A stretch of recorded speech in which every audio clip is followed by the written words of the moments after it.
So a patch has been released for Enchanted Portals. It was released on the 24th of September, and this patch aims to address a lot of the issues that I and a lot of other people had with the game. The biggest problems that I had was definitely with the game's controls, which seems to have been addressed here, and we're going to take a look in some gameplay in a minute.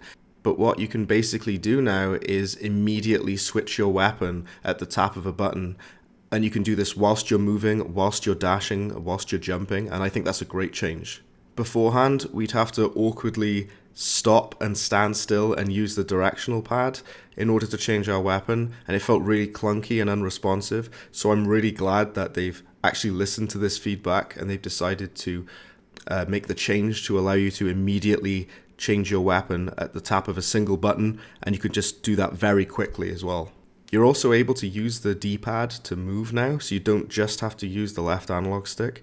A lot of people complained about this as well, because in games like Cuphead, you are able to use the D-pad as an option for moving. Another pretty significant improvement that has come from this update is the fact that the game now has Iframes or invincibility frames, and that basically allows you to recover if you've just been hit by a projectile or an enemy, so you don't get immediately hit straight away right afterwards. You'll see the player character sort of flash white, and whilst you're flashing white, you cannot take any further damage. This is a feature that a lot of games have had for a very, very long time. Even a lot of old school retro games like NES games and what have you have had a system like this where you can recover from taking damage. And Enchanted Portals didn't have this at launch, which led you to taking a lot of damage very, very quickly. But now that we have the iframes, I think that's a massive improvement. The collisions for being hit by enemies and being hit by enemy projectiles have also been improved, which is nice to see. There's also been improvements to the dashing and jumping. You're able to reposition yourself a lot easier after you've performed a jump or a dash. You can kind of direct yourself back down to the ground after you've jumped, and you feel like you have a lot more control over where you actually want to land. And again, this is the classic Cuphead comparison, but in Cuphead I felt like the jumping was really, really smooth, and I always felt like I was in control of where I wanted to land. So they've improved it here in Enchanted Portals, and again, it makes the controls feel a lot smoother and a lot more responsive. But the game still needs a lot of work, to be honest. I really appreciate the fact that the developers have listened to what we've said. They probably listened to my review and the critique that I gave in it as well.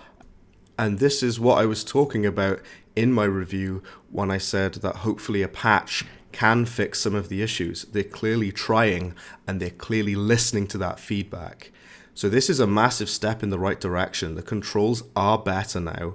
It definitely is a lot more fun to play based on the fact that you can immediately switch your weapons in a very quick, rapid way. And the fact that the jumping and dash controls have been tweaked slightly. Unfortunately, there is still a huge delay when using the shield bubble and the air dash move. That delay is still present. I hope that they take that into consideration and allow us to perform the air dash a lot faster, which is one of the critiques I had in my review as well. But so far, this is definitely a step in the right direction. It doesn't make the game a masterpiece or anything like that, but it definitely makes it more enjoyable to play, and it takes it away some of the tedium of the controls. That's pretty much it from me today, guys. If you'd like to take a look at the patch notes, they are on the Steam page for Enchanted Portals, so just go to Steam and look up Enchanted Portals, the page for it, and you can read the complete patch notes for yourself. I'll link it in the description of the video as well. That's been all from me today. What do you guys think of these changes to the controls? Do you think that this will now allow the game to stand a chance, and do you think that the game can improve even further? Do let me know in the comments. That's all from me. Bread been out.